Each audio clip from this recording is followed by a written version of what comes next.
Yo, how's it going? It's Market Scraper. So I recently invested in Grayscale Bitcoin Trust. What is Grayscale Bitcoin Trust and what are the downsides and the risks involved with it?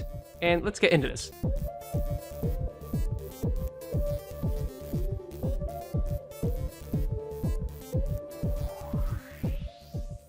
So Grayscale Bitcoin Trust is a way to get exposure to Bitcoin without having to store it, to buy it, to manage your own cryptocurrency. And so it's a way to do that.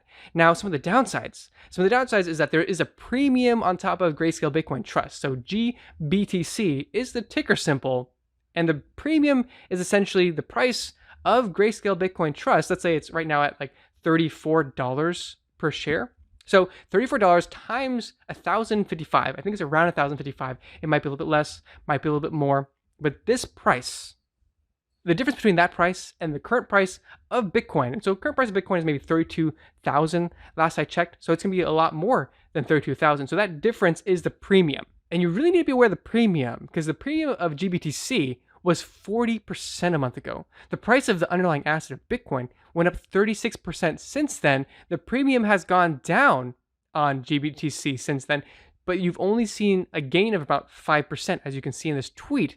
So this is the risk of Grayscale Bitcoin. You don't want to be buying when the premium is so high. And the premium and what's driving this premium is essentially the supply and demand and the buying and investing in this trust. So really be aware of the premium. And the other things to be aware of is that this is on the OTC. So it is going to cost a little bit of money for each transaction, most likely, to buy GBTC. And so that means that essentially you don't want to be buying this like with $5, $10, or even $100. We don't want to be dollar cost averaging into an asset like this with just some small money due to the percent that you'll be losing per transaction. So I'm putting in more lump sum type of buys when I'm buying into this. And I put my first big chunk of money on Thursday because the premium was so low. Bitcoin was also crashing, and I want this exposure. So why do I want this exposure over here? Because I do have a lot of Bitcoin exposure in Robinhood for trading purposes. I have some Bitcoin in an exchange in terms of where I hold my cryptocurrency there. And so I can have some there and I hold that forever, eventually putting that into a hard wallet for storage forever. So basically I own the underlying asset of Bitcoin. I have trading in Robinhood,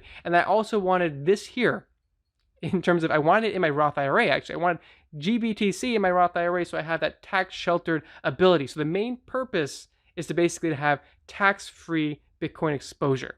And so this is pretty attractive.